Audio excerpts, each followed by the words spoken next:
বাংলাদেশ সরকারের তথ্য ব্যবস্থাপনার যতগুলি উদ্যোগ, সেই উদ্যোগের সঙ্গে আপনাদের এই প্রান্তিক কণ্ঠস্বরের মতো প্ল্যাটফর্মের আবির্ভাব একটি নতুনভাবে গুরুত্বপূর্ণ উন্নতি বলে আমরা গ্রহণ করি। এবং তথ্য ব্যবস্থাপনার ক্ষেত্রে আমাদের যে মহাপরিকল্পনা, সেই পরিকল্পনার একটি বড় অংশ হবে আপনাদের তৈরি করা এই প্রান্তিক কণ্ঠস্বরের ডিজিটাল প্ল্যাটফর্ম। আমি অভিভূত যে আপনাদের এই আনসার এবং গ্রাম প্রতিরক্ষা বাহিনীর যে 60 লক্ষ জনবল, এই জনবলকে প্রচলিত ধারণার মধ্যে আটকে না রেখে সময়োপযোগীভাবে সমাজ, দেশ এবং রাষ্ট্রের কাজে লাগানোর জন্য আপনারা যেভাবে উদ্ভাবনী চিন্তা করেছেন এবং সেই চিন্তার প্রেক্ষিতে যে কর্ম পরিকল্পনা করেছেন এবং সেই কর্ম পরিকল্পনাকে বাস্তবায়ন করার জন্য আপনারা যেভাবে ডিজিটাল প্ল্যাটফর্মকে বেছে নিয়েছেন, অবশ্যই আপনাদের এই সৃষ্টিশীলতাকে প্রশংসা করা উচিত। আমি সানন্দে বলতে চাই, জনাব সাজ্জাদ মাহমুদের নেতৃত্বাধীন পরিচালিত বর্তমান আনসার এবং গ্রাম প্রতিরক্ষা বাহিনীর এই সময় উপযোগী, গতিশীল, আধুনিক চিন্তার কারণে আমাদের সরকার গর্ব অনুভব করছে এবং আপনাদেরকে বিশেষভাবে ধন্যবাদ জানাচ্ছি। আধুনিক ব্যবস্থাপনায় প্রতিরক্ষা অথবা নিরাপত্তা এটা কেবলই সীমান্তের বিষয় নয়, যুদ্ধ কেবলই সমরাস্ত্রের বিষয় নয়,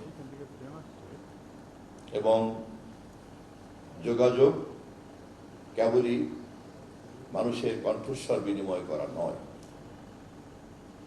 আধুনিক ব্যবস্থাপনার কারণেই এর প্রতিটি ক্ষেত্রের বাতায়নে এক বিরাট গুণগত পরিবর্তন তৈরি হয়েছে।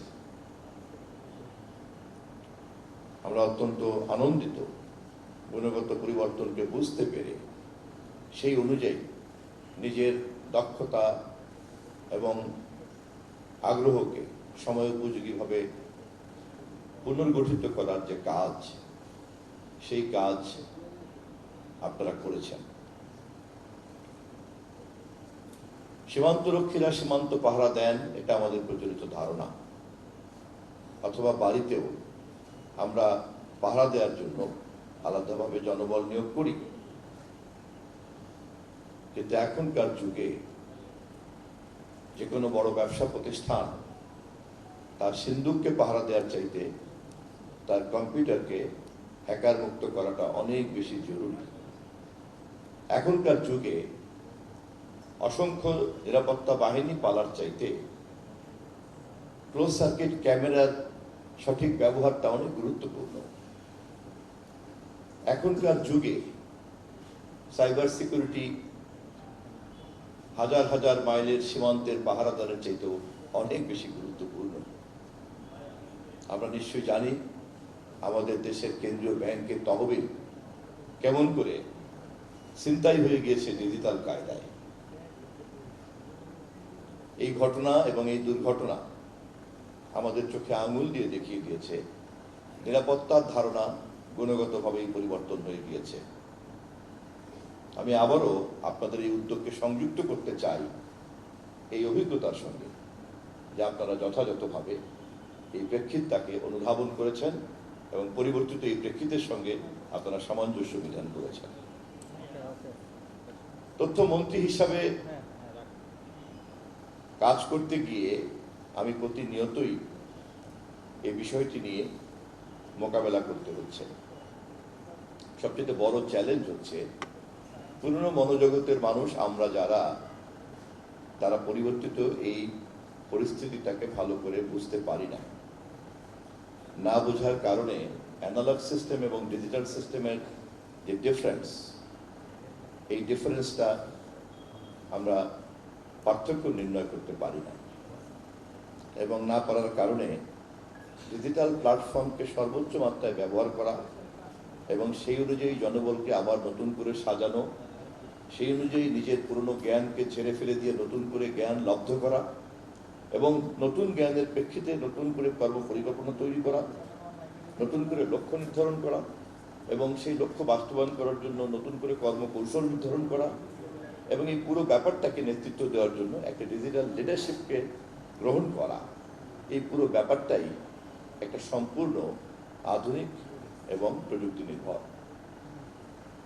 আমি আবারও অভিভূত হয়ে আপনাদেরকে বলছি যে আপনাদের প্রান্তিক কণ্ঠস্বর আমাদের অনেকের জন্যই একটি শিক্ষণীয় উদ্যোগ হতে পারে।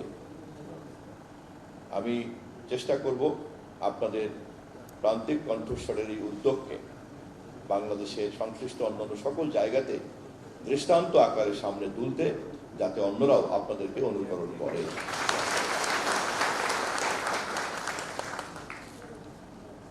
সর্বশেষ আমি আপনাদেরকে বিনয়ের সঙ্গে স্মরণ করে দিতে চাই, আমরা যেই নতুন বাতায়নে প্রবেশ করেছি এটি কিন্তু স্ট্যাটিক না, এটি কিন্তু কোনো স্থির বাস্তবতা না, এটি কিন্তু একটি চলমান বাস্তবতা। ফলে প্রতিনিয়তই কিন্তু এই পরিবর্তনের দিকে আমাদের যেমন নজর রাখতে হচ্ছে, তেমনি প্রতিনিয়তই পরিবর্তিত এই পরিস্থিতির সঙ্গে নিজেদেরকে খাপ খাওয়াতে হচ্ছে। ফলে জ্ঞান এবং মনোজগৎকে স্থিতিশীল করার কোনো সুযোগ নাই, যে কোনো উদ্যোগকেও এখানে স্থিতিশীল রাখার কোনো সুযোগ নাই।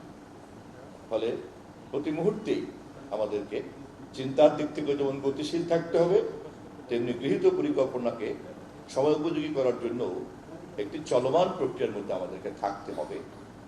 তা না হলে আজকে যিনি আধুনিক, আগামীকালকে তিনিই কিন্তু অচল হয়ে যেতে পারেন। ফলে প্রান্তিক কণ্ঠস্বরকে প্রতি মুহূর্তেই কিন্তু নতুন নতুন উদ্ভাবনী ব্যবস্থার সঙ্গে খাপ খাওয়ানোর জন্য একটা চলমান আপগ্রেডিং সিস্টেমের মধ্যে কিন্তু থাকতে হবে। আমি নিশ্চিত আপনারা এ ব্যাপারে সজাগ আছেন। নিকট ভবিষ্যতেই আবার আপনাদেরকে আপনাদের কর্মকাণ্ড সম্পর্কে ধারণা জ্ঞান নেওয়ার জন্য আপনাদের মাঝে আসতে চাই। পরিশেষে আমি আবারও মহাপরিচালক মহোদয়কে এবং সর্বসংখ্যক কর্মকর্তাকে অন্তরের অন্তঃস্থল থেকে বিশেষ ধন্যবাদ জানিয়ে প্রান্তিক কণ্ঠস্বরের আনুষ্ঠানিক উদ্বোধনী ঘোষণা করছি।